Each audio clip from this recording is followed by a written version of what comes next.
Olá pessoal, começando mais uma live então, e o título da live de hoje é Trabalhando a comunicação verbal e não verbal do nosso paciente.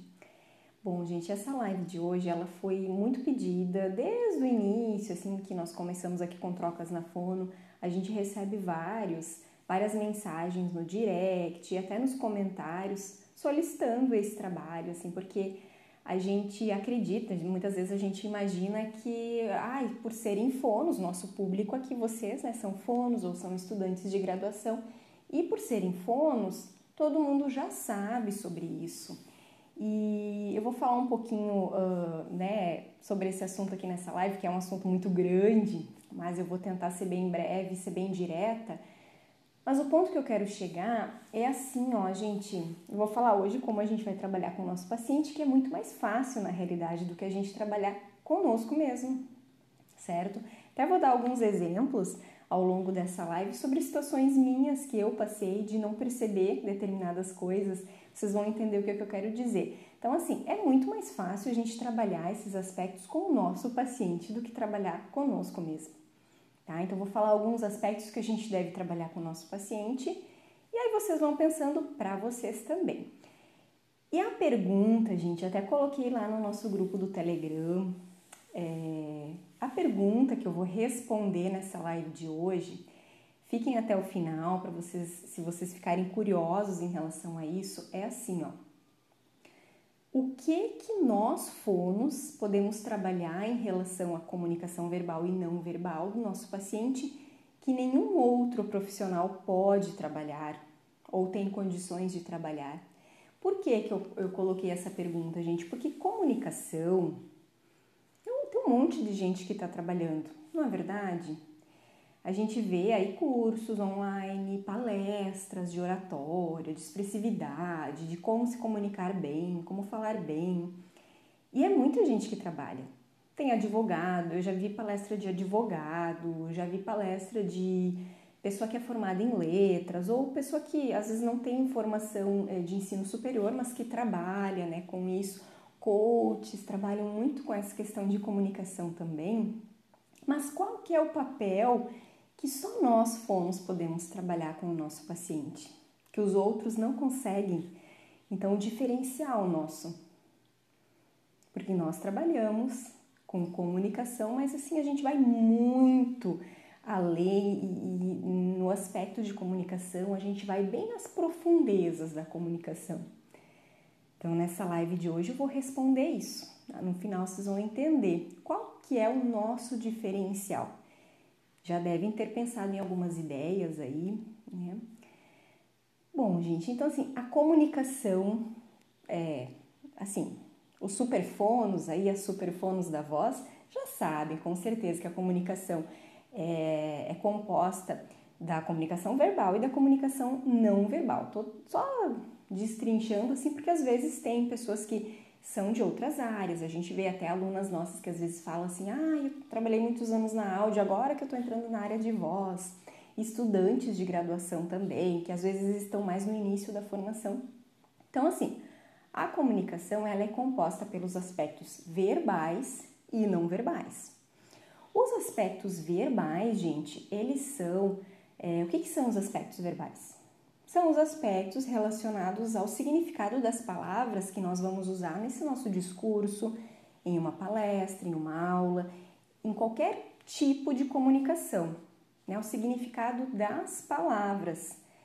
E aí esse aspecto da comunicação, esse aspecto verbal é aquele que muita gente trabalha, tá, gente? Eu vejo professoras de letras trabalhando e podem trabalhar sim, com certeza, que tem muito a ver com a questão da organização, da fala. Então, como é que a gente pode melhorar a nossa comunicação verbal?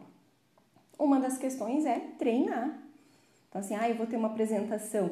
Ontem mesmo eu estava falando disso com as alunas, né? Boa noite, pessoal. Boa noite, Mônica, que é a nossa aluna Paloma também, nossa aluna.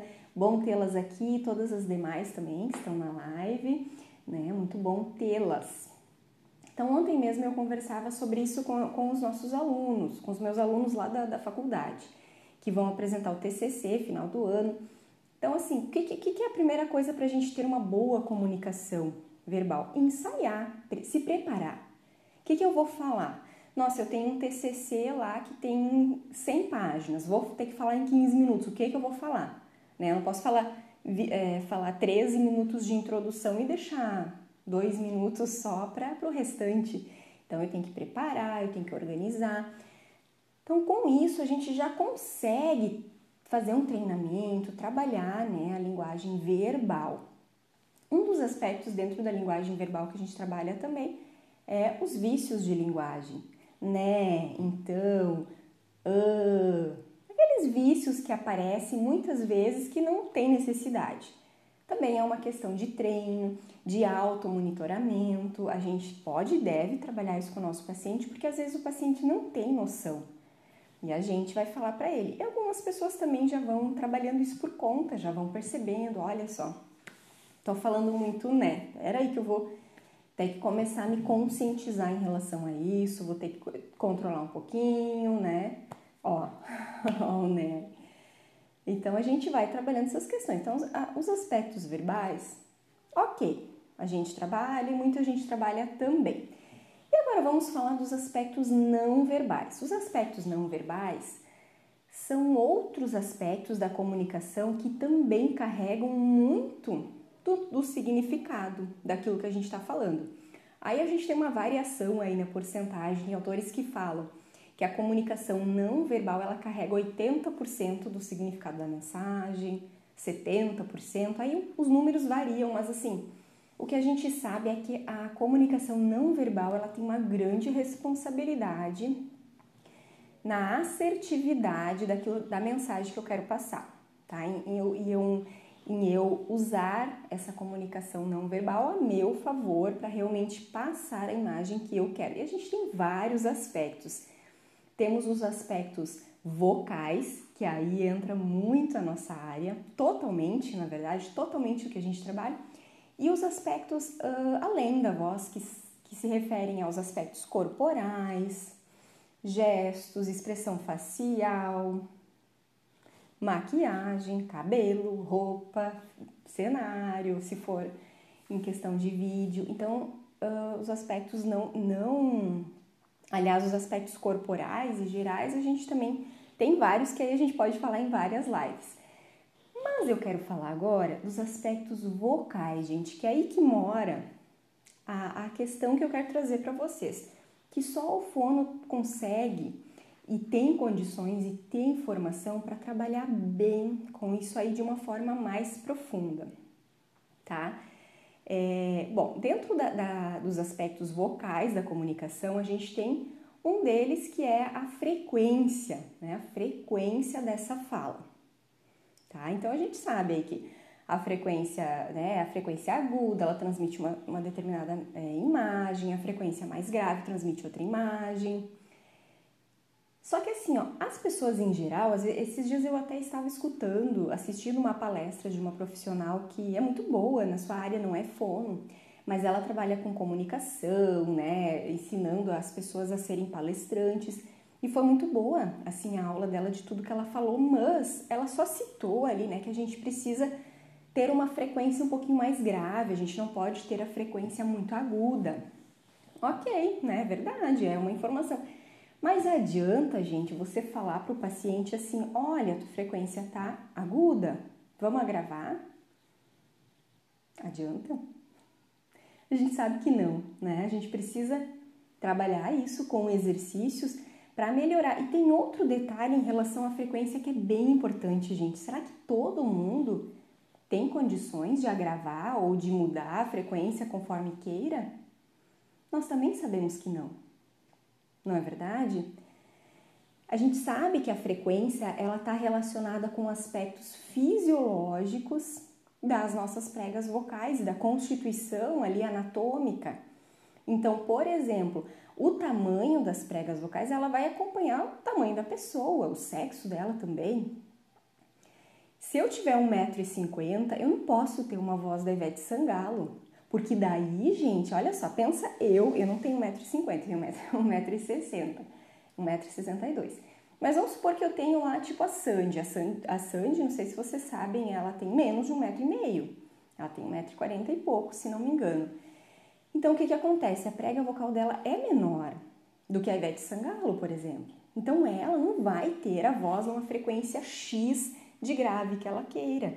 Ela vai ter que achar a frequência média dela. Nós fomos, gente, a gente acha essa frequência do nosso paciente. Qual é a sua frequência confortável? Que fica ali na média, que fica numa frequência que não vai forçar nem os músculos tensores para os agudos e nem a musculatura tensora para graves. Nós achamos isso. Porque se o paciente utilizar uma voz mais grave do que é a fisiologia dele, ele permite, ou mais aguda, o que ele vai estar fazendo? Vai estar fazendo um uso incorreto da voz. Então isso, gente, é só nós que podemos trabalhar. Então a gente vai considerar esses aspectos anatômicos aí em relação à altura e também em relação à constituição das pregas vocais, tá? Por exemplo, assim, se eu tiver uma lesão, vocês fonos sabem, né? Se tiver uma lesão de aumento de massa, como por exemplo nódulos vocais, eu vou ter mais massa, a prega vocal vai ficar mais pesada e a frequência ela vai vibrar mais lentamente, vai ficar mais grave.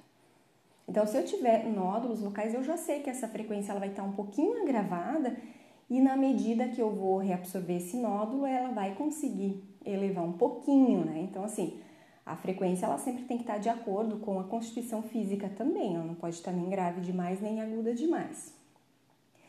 E assim, a gente escuta muita gente falando, porque a voz não tem como mudar. Vocês já devem ter ouvido também, né? Não, a frequência não tem como mudar. Tem como mudar, gente? Vocês fonos me respondam aí, né? Tem como mudar se a pessoa estiver usando a frequência inadequada. Aí tem como mudar.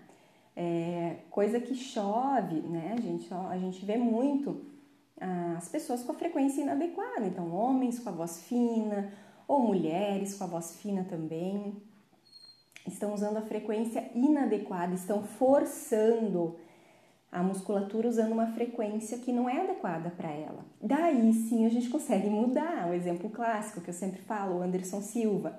Ele hoje não vai mudar a voz dele por várias questões dele, mas se quisesse poderia, porque é uma muda vocal incompleta. Então ele tem na verdade um distúrbio aí funcional que faz com que ele utilize a musculatura da laringe numa posição mais alta, utilize mais a musculatura para agudos, e aí a gente pode mudar.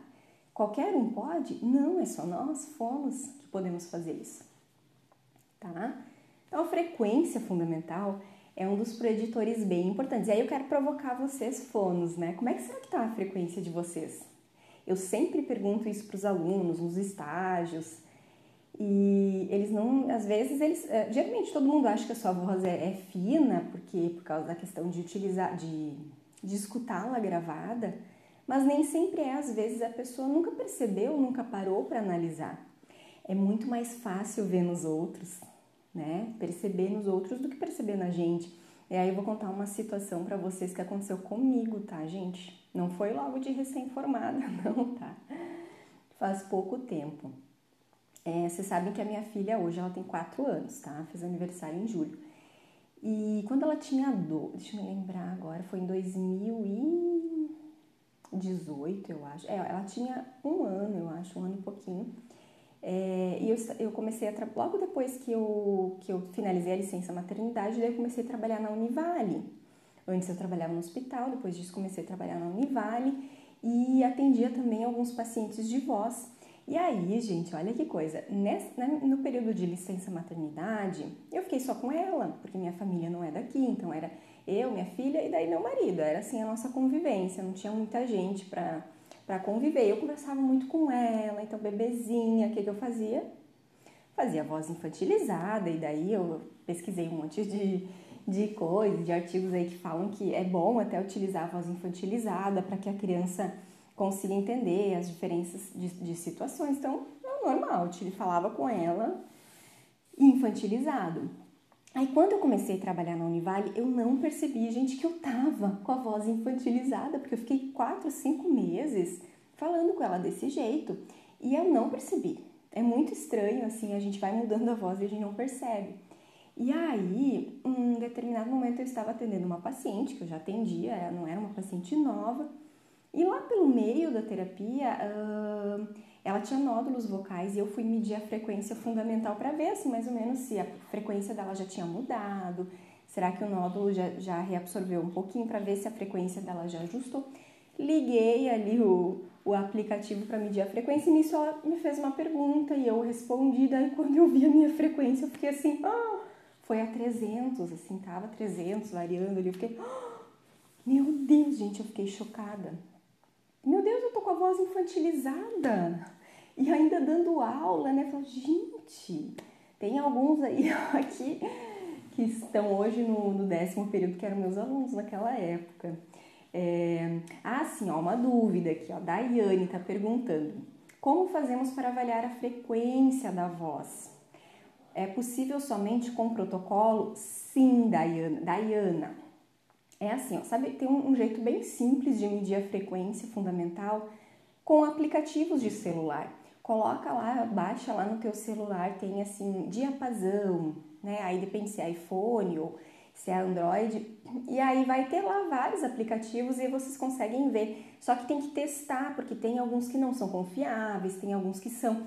Tem lá no nosso feed, até tem um post, se vocês descerem ali, tem um post, assim, 3 aplicativos que são confiáveis para analisar a frequência fundamental.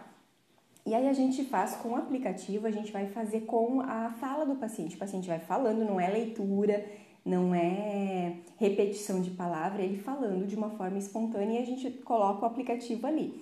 E aí a frequência vai ficar variando. E a frequência fundamental é aquela que sempre volta. Tipo assim, a gente vai fazendo as ênfases, nossa voz tem uma melodia. E a fundamental é aquela que sempre tá voltando, sabe?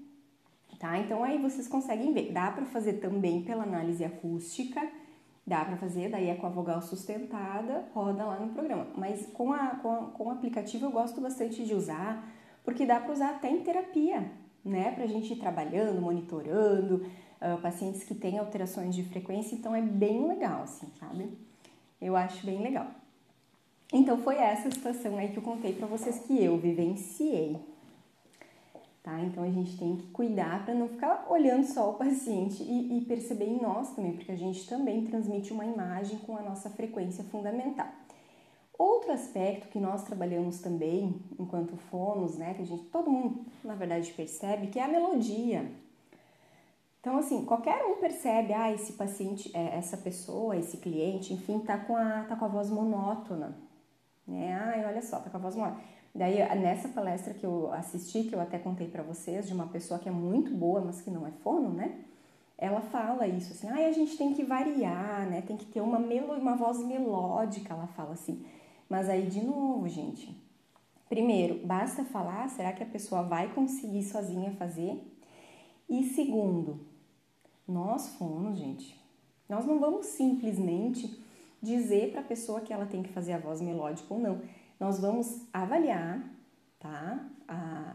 Essa variação da frequência, se está restrita ou se está excessiva, pode estar variando demais, pode estar equilibrada, e a gente vai determinar a causa disso aí. Porque pode ser o quê? Pode ser um problema psicogênico se tiver alterado. A gente está com um paciente lá no estágio de voz que é super novo e ele tem a voz bem monótona, assim, ainda travada a articulação e a voz bem monótona.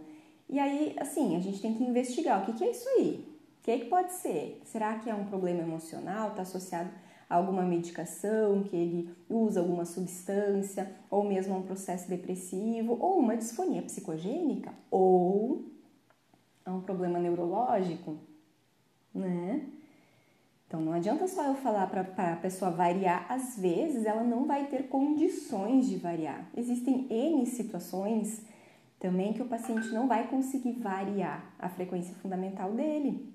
Ele pode ter uma paralisia do laringeu superior que vai paralisar aquele músculo lá, o CT, que é o tensor para agudos, e aí a voz vai ficar sonora, normal, né? Só que o paciente não vai conseguir fazer inflexão para os agudos, aí ela vai ficar mais grave assim. E aí ele não vai conseguir variar. E aí precisa de terapia e aí é só com a gente, fono. Tá bom, gente? Então assim, melodia, Que mais de aspectos aspectos vocais? Deixa eu pensar aqui o que eu anotei para vocês. Outra coisa, olha só, bem importante, que o fono também percebe em relação à comunicação e que só a gente pode trabalhar, é a qualidade vocal. A gente pode trabalhar a qualidade vocal, porque vocês concordam comigo que a qualidade vocal também é um aspecto vocal que transmite uma parte da mensagem? Concordam? Acho que sim, né? A gente conhece muito bem também a psicodinâmica vocal, o que determinados tipos de voz vão passar. E aí a gente pode trabalhar com os nossos pacientes ou clientes de aperfeiçoamento vocal essa questão. Então, assim, o que você quer passar enquanto, né, a sua profissão aí que você trabalha? Tá passando uma coisa e daqui a pouco, o tipo de voz tá passando outra. Por exemplo, vozes roucas, né? Vozes roucas vão transmitir cansaço, fadiga, falta de interesse de estar naquela situação.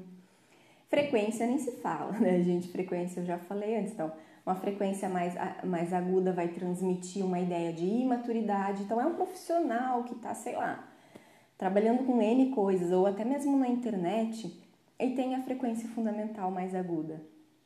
Vai reduzir potencialmente os clientes que vão confiar no trabalho dessa pessoa. E aí a gente precisa trabalhar isso com eles, né? Que mais, gente? A ressonância. A ressonância, ela vai transmitir diversas imagens também. Por exemplo, se eu tiver uma voz que tenha ressonância mais laríngea, né? É bem ruim para psicodinâmica. Ou então, laringofaringe, uma voz mais comprimida, mais apertada, tá? Eu também vou transmitir um pouquinho de tensão, uma ideia de falta de flexibilidade, de rigidez. Será que é isso que eu quero transmitir para as pessoas que estão me ouvindo? Será ou não é? Pode ser que seja, não sei. Então, a gente tem que conversar com os nossos clientes, pacientes, para informar para eles, olha, tal aspecto está transmitindo isso. É isso que você quer ou não? A loudness, que a gente avalia também, que é a percepção em relação à intensidade da nossa voz. Vocês sabem que a loudness ela tem que estar de acordo com a situação. Tá? Se eu estiver falando, por exemplo, aqui eu estou falando num vídeo, estou falando no microfone, vocês podem baixar, aumentar o volume tranquilo. Agora, se eu estiver com uma pessoa cara a cara, esses dias eu até brinquei no estágio lá com as alunas, porque daí assim, quando eu tô com um monte de alunos, eu falo um pouquinho mais forte, porque tem que todos daquela sala precisam me ouvir. Aí eu até brinquei, eu disse, se eu tiver com a fulana aqui, ali no corredor e falar só com ela, fulana, né, nesse mesmo volume, ela até se assustou assim, porque... Aí eu disse, não, aí eu tô brigando com você, né, se eu falar nesse volume só com uma pessoa, sinal que eu tô brava, que eu tô irritada. Então, a nossa loudness, ela transmite, às vezes a pessoa não tem consciência disso. Ela tem a voz um pouquinho comprimida e acaba sendo aquela pessoa que fala forte demais. O que uma psicodinâmica em relação a loudness forte demais transmite, vocês sabem?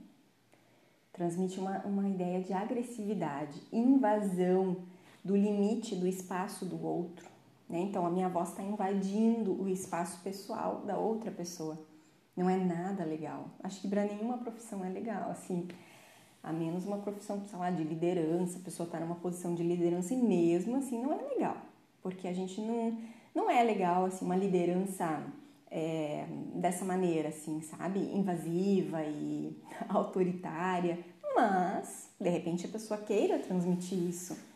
Enfim, não se sabe. Acho que é interessante a pessoa ter consciência do que a sua voz está transmitindo, tá, gente? E é bem interessante esse assunto da psicodinâmica, eu gosto bastante. Eu ia falar dos aspectos vocais da comunicação, eu acabei meio falando da psicodinâmica.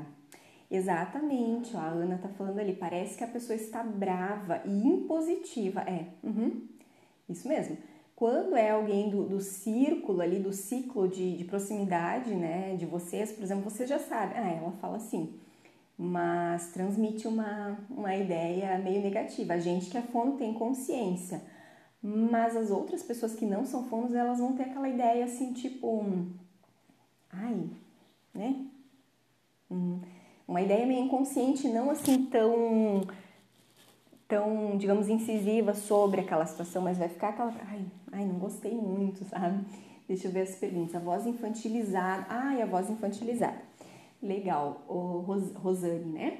A voz infantilizada, a voz quando ela é aguda demais para a constituição física da pessoa, ela transmite uma ideia de imaturidade, de infantilidade mesmo, assim, né? De falta de certeza, de falta de confiabilidade. E assim, né, gente, todo mundo gosta de criança, na verdade, todo mundo adora criança. Mas vocês confiam na criança? Muitas vezes se a criança vai ensinar alguma coisa, eu sei melhor, né? Então, não é muito legal, assim, do ponto de vista profissional, quem tem a voz infantilizada acaba tendo prejuízo sem saber, muitas vezes, que é por conta da voz, tá? Professores com a voz infantilizada. Uma vez teve uma paciente que era professora do ensino superior dos cursos de engenharia. Então, ela liderava um monte de alunos homens e a voz era infantilizada. Então, ela tinha bastante problema com essa questão do limite. Tem línguas como o chinês que parece que estão sempre bravos. Pois é, o alemão também, esses dias eu ainda comentava. Eu sou, né, minha família é de descendência alemã. Lá na minha casa, todo mundo fala alemão. Eu que saí meio assim, desde criança eu não falo alemão, sabe? E as pessoas falam em alemão comigo e eu respondo em português desde criança, não sei porque eu sou assim. Mas lá na minha região, lá no interior do Rio Grande do Sul, todo mundo fala alemão, os vizinhos, os parentes, é alemão sempre, assim. E aí, coitado do meu marido, né? Quando ele começou a ir lá em casa, ele achava que estavam sempre falando mal dele e xingando, porque o alemão também tem disso, assim. É uma língua, né, com alguns fonemas mais, assim, um pouco agressivos, né? Isso, a Ana também respondeu insegurança, né, em relação à voz aguda. Gente, eu acho assim, ó, que a gente pode explorar bastante essa questão. Eu vi que foram se interessando bastante. Sabem que eu e a Josi, a gente está ultimamente repensando de novo. Quando a gente começou com trocas, a gente falava mais de comunicação e depois a gente foi indo mais para a veia só terapêutica, que a gente vai continuar também, não vamos parar, não se preocupem, mas como a gente viu que tem várias solicitações de fonos que gostariam de trabalhar a comunicação em si e até do seu paciente, a gente vai começar a falar mais disso. E eu já vi que o pessoal aí se interessou, né? Vocês se interessaram, é um assunto muito legal, assim, porque todo mundo comunica, né, gente? No trabalho, em casa, na família, no lazer, todo mundo comunica. E aí, nossa, podemos fazer tantas lives sobre esse tema. Eu nem consegui agora falar ainda sobre a comunicação em relação aos aspectos físicos, a comunicação corporal. Então, acho que vou deixar para a semana que vem, porque a intenção hoje era fazer uma live um pouquinho mais curta, porque agora eu tenho outro compromisso, às 7h30. E aí, semana que vem, a gente continua com esse assunto, tá? A Mônica tá falando que tem muita demanda. É verdade, a gente também tem percebido isso. Então, melhor ainda para os fonos, né? Para a gente trabalhar bastante esse assunto, para os fonos aprenderem cada vez mais, para poder trabalhar também bem, né, com seus pacientes e pensarem em outras coisas, abrirem um pouquinho, né, com outras ideias também. Até mesmo comunicação através de lives, boa ideia, Ana. Né, dicas de comunicação para lives, porque é um mundo agora que todo mundo tá no digital, não é verdade? Eu digo assim, ó, quem não está, vai estar. Se não está hoje, vai estar amanhã. Todo mundo, quem não entrou ainda vai entrar, parece que está sendo a tendência assim, de futuro. Então, gostei da ideia aí. Tá bom, gente? Gostei da participação de vocês. Semana que vem eu vou fazer a live nesse mesmo horário, tá sempre sendo quartas-feiras, às 19 horas. E aí, semana que vem eu vou dar continuidade a esse assunto aí. Vou pensar ainda numa delimitação para fazer na semana que vem e aí a gente conversa um pouquinho mais, tá bom? Eu espero vocês então na semana que vem, já podem anotar perguntas, coloquem também, gente, sempre que vocês tiverem alguma sugestão ou alguma necessidade, coloquem na caixinha ou enviem no direct pra gente, que a gente tá ainda no momento, como a gente é entre duas, né, a gente tá respondendo sempre, assim, a gente não tá deixando ninguém sem resposta. Então, a gente acolhe muito bem as sugestões, a gente repensa, nossa forma de, enfim, nossos conteúdos, nossa forma de conversar com o nosso público com base nas sugestões. A gente gosta bastante das sugestões. Tá bom, gente? Então, até mais, até semana que vem. E vamos nos falando pelo Insta, tá bom? Beijão, tchau, tchau, gente!